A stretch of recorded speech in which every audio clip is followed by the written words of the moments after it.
with you. I know I've been off and on for the last couple weeks because we've been in these productions. We're here in New York City. If you hear trumpets or sirens or whatever, I'm here in New York.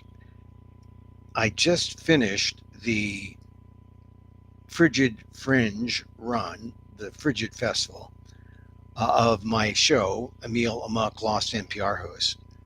Uh, if you bought a live stream ticket and it screwed up, something went wrong, and you did not get an email back from the festival, send me an email and I'll make sure you'll get a link that will make you whole. I guess that's the way. I mean, you'll get to see a show. It won't be live. It'll be a recording.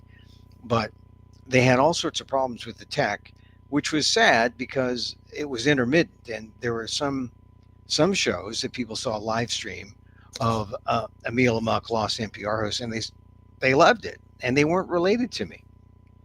So we did a 7 show run, and hopefully we'll come back to the Bay Area and do it there somewhere in the summertime or maybe in the fall.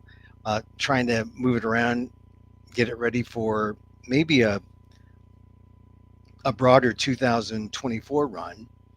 So we'll see. We'll cross our fingers and see what happens. Um, we also just, well, tomorrow on Thursday, we start the run of The Conductor. Ishmael Reed's play The Conductor at Theater for the New City. So I'm kind of excited about that because uh, it's kind of an historical piece. Well, it's an historical piece because it's about history, because it talks about historical facts about how people of color have been treated in America. And it's presented in this very imaginative satire that I think you'll enjoy. I think it, and once again, different theater, Theater for the New City. But you can, if you're in New York City, it's on First Avenue. It is off Broadway, First and 10th Street, in the East Village. And like I said, I think it's better to see in person. So if you're in New York City, come on down, or if you're in the area.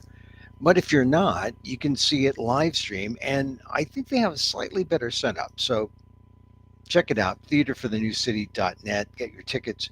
Tickets are very reasonable, unlike Broadway, where you're going to spend like 60 to 80 to $100, and then you'll be in the nosebleeds.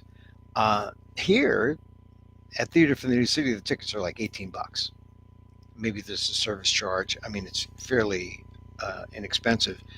And as an added bonus, if you show up for uh, the opening night, which is Thursday, Allison Collins will be there. So check it out, Allison Collins. And when I say Allison Collins, she's the school board member who was sort of run out on the rails. Well, one of 3 who were recalled in San Francisco. And it became a national story. Uh, it's indicative of the the anti-woke movement that is coming on strong and really trying to undo the last 50 years of efforts to diversify and to make the United States a more inclusionary society. So, in that sense, it's it's a moment. You get to see the play. You get to see the person who inspired the play, or one of the people. Well, actually, 2. Allison Collins and Gabriela Lopez were 2 of the 3 school board members, and they're going to be in the theater, and they'll have Q&A afterwards to see if you want to understand this, see what happened to them, see how they were treated, and see how now suddenly anti woke is the thing. I mean, if you look at the political spectrum, wokeism is dead, but anti wokeism is alive, and it's surprising how all it took was, well, if you date, say, civil rights, right back to 1965, you see how the pendulum is swinging and it's taken a hard turn. It's an important play, this Ishmael reads the Conductor, and I'm proud to be part of it because I think one of the things, I've been part of the evolution from when it was just a script where people did a stage reading on Zoom. Then we did a Zoom stage reading,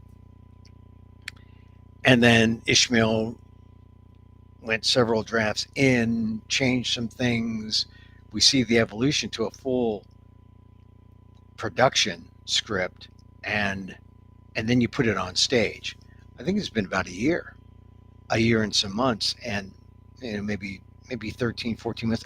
It's just incredible to see how the process has gone, and how now we're in a dress rehearsal tonight.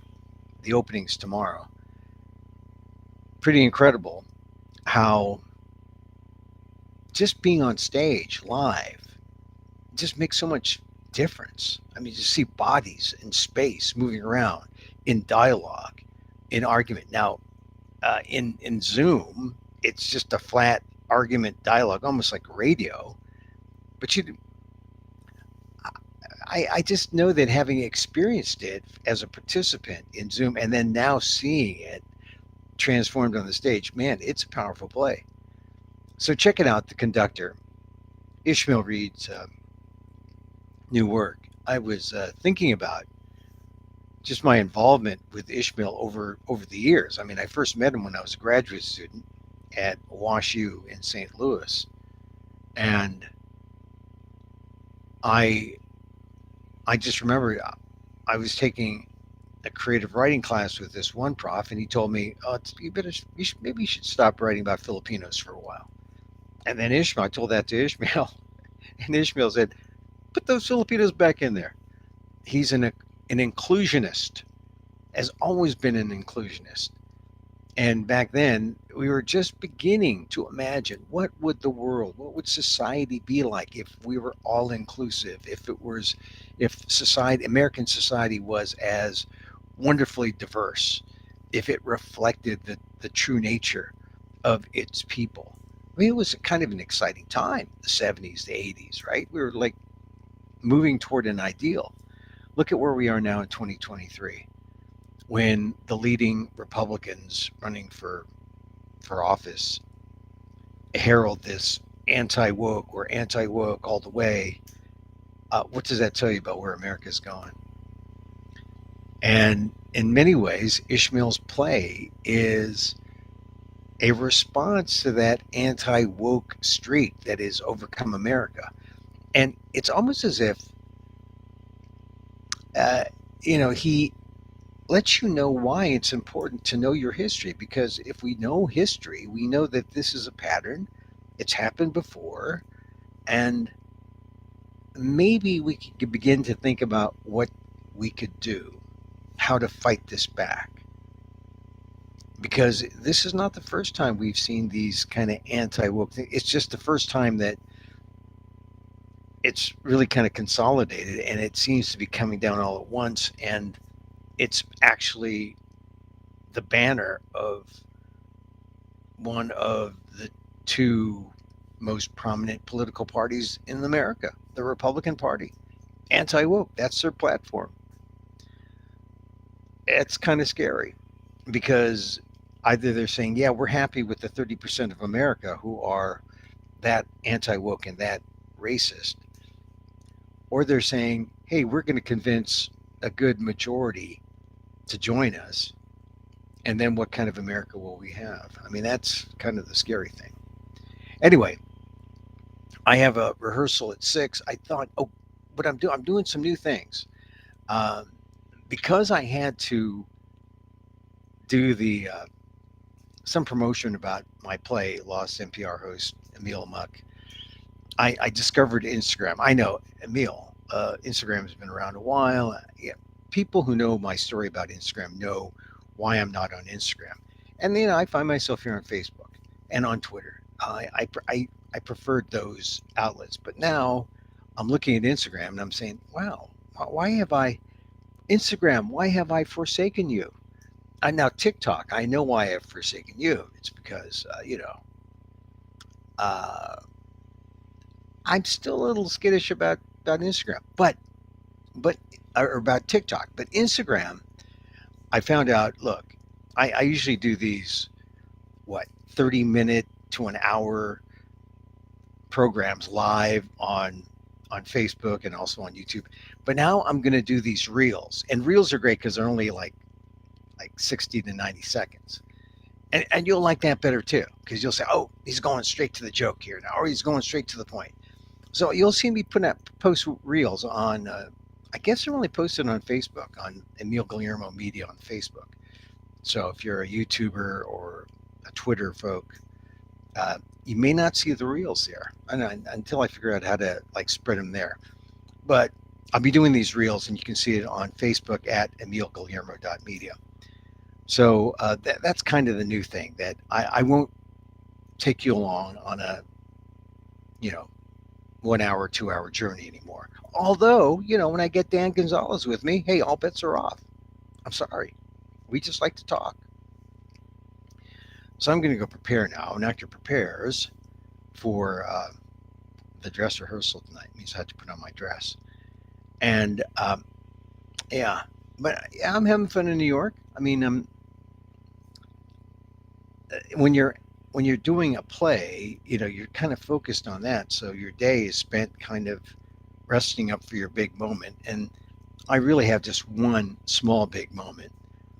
So some people might say, oh, it sounds like kind of a waste, but it's not. I'm telling you, it's a great camaraderie with the actors, great to see the process.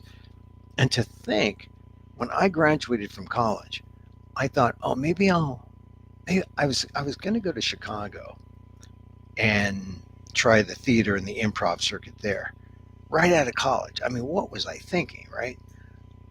But it was that, or go to graduate school in writing and try to be the great American novelist.